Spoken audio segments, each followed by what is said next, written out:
Brandon Bowens, ladies and gentlemen. Keep it going for Jay Miller.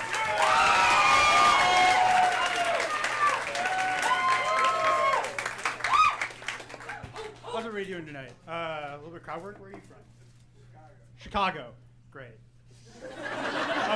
Everyone always asks me when I talk about this class, like, oh, what do you learn in stand-up comedy class? And I'll tell you, you already got a little preview.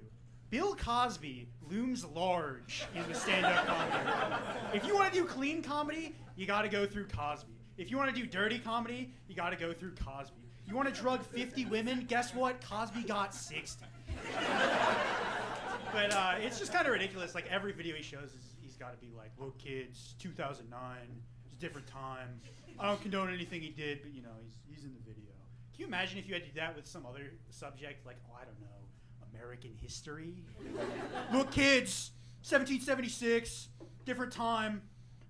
I don't condone slavery. I'd never own a slave. We're talking about George Washington today. Love telling that one to a room that's about half college students and half their parents. Argue about it over dinner. I'll pay out the winners.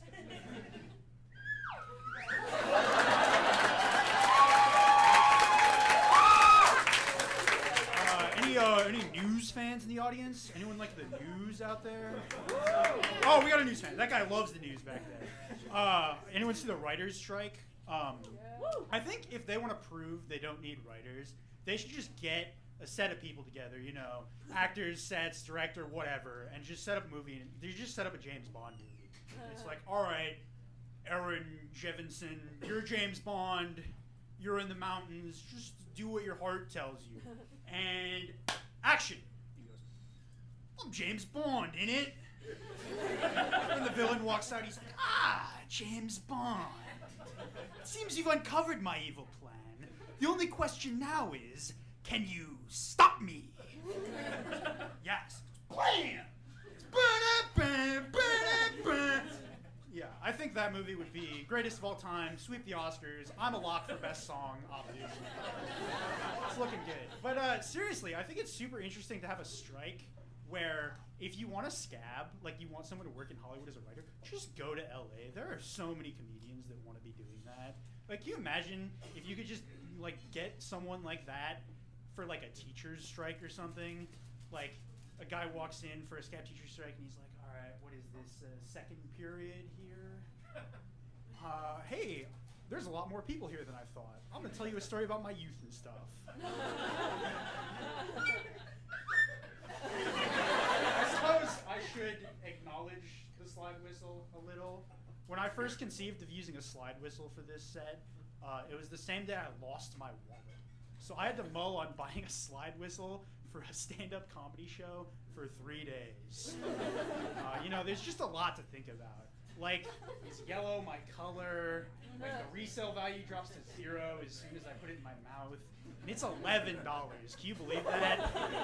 Over at Amazon Essentials, and I do mean essentials, they charge you $11 for a 2-pack of slide whistles. But I got it. Here it is. People seem to like it. You guys want to hear a ghost?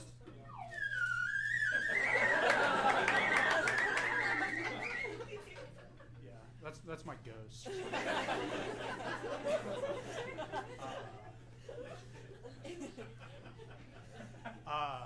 I love speaking of movies, I love in Marvel movies when like they have the post-credit scene and it's like some like total dipshit character walks out and it's just for me who knows all the total dipshit Marvel characters.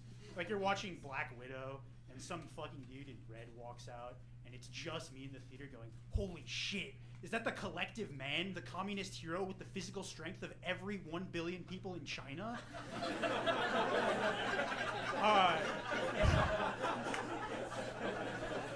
Recently, more movies have started doing it. Like, I saw The King's Man. It was like this World War I movie. At the end of the movie, the villains are in this room. And they're like, I just don't know what we're going to do about these King's Men. And the guy walks out and he's like, I can deal with these shysters. And he walks out of the shadows and it's Adolf Hitler. That's real. There's literally a movie with post-credits Adolf Hitler. I wish more movies would do it. Like, I saw Tar recently. Sorry to my father who only saw half of it on an airplane. I'm going to spoil it. At the end of the movie, she's, you know, it would be sick if she's in jail for some of her many crimes, and she gets into her cell, and there's someone sitting there, and he's like, I'm putting together a team. He steps out of the shadows, and it's Jeffrey Epstein. With our combined knowledge of abusing positions of power to have sex with women, we're gonna steal the Burj Khalifa. And then, blam! Guy busts through the wall. And who else could it be but Bill Cosby?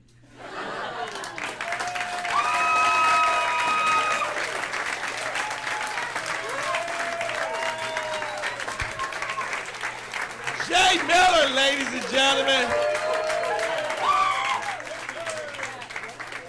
About my Bill Cosby references, he's a goddamn lie. I only mentioned it one time. And he is riding the coattails on that one. All right, let's keep it going. Your next comic, Jordan.